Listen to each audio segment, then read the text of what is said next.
This issue of the contribution of agricultural research to poverty reduction and rural prosperity is something that's really at the heart of our program.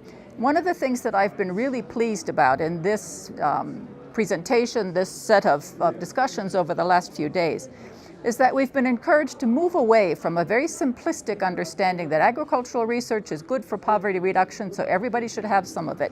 And instead, we've been thinking much more in a much more complex and nuanced way about how agricultural research really does contribute to poverty reduction and rural prosperity. And we've been encouraged to think about three basic pathways for achieving that impact. One is the direct income effect of agricultural research, which creates new technologies.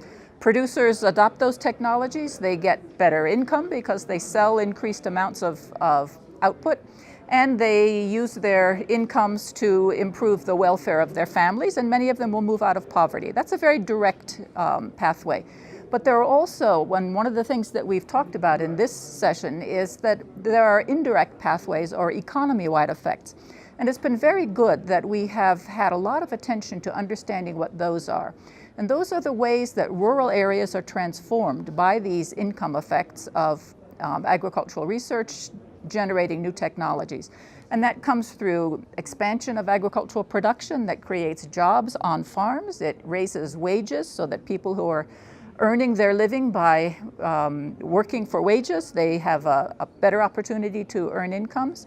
It generates additional consumption in rural areas as people go more often to hairdressers and take taxis in different places. They buy services for their farms. So there are many changes that take place in rural areas as a consequence of the output of agricultural research. But then it reaches even more broadly than that for economy-wide effects. And there we see more affordable food attracting investments both in urban areas and in rural areas and creating new jobs even outside of the agricultural sector or in food processing. So there are many complex ways in which agricultural research contributes to rural prosperity and poverty reduction, and we've been able to talk that through in these few days and come to a better understanding. And the question of where we've seen it, well, we went out of our venue here and we went a little bit around Ethiopia, and I actually spent a couple of days before this session out in the field in Ethiopia.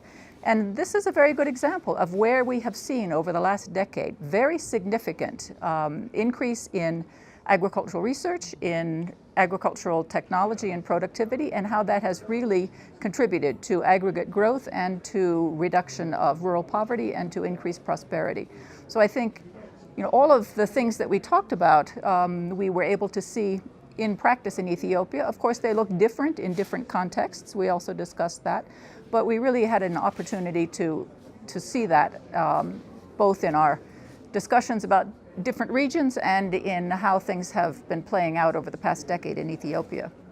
And just to think about what are the conclusions, how might one think about some priorities for future research or for future work on agriculture to act on this understanding of how agricultural research contributes to rural prosperity. I think the key element there is to recognize that many of the countries that need agricultural technology most, that need productivity growth, are underinvesting in agricultural research. So the kind of research that we need to help them understand how to get the best out of agricultural research is looking at the levels of investment in agricultural research within their national systems and how they're interacting with regional systems, how they're working with global partners in agricultural research so that the levels of investment increase, so that the application of results of research moves more smoothly into innovation systems within their country. So the whole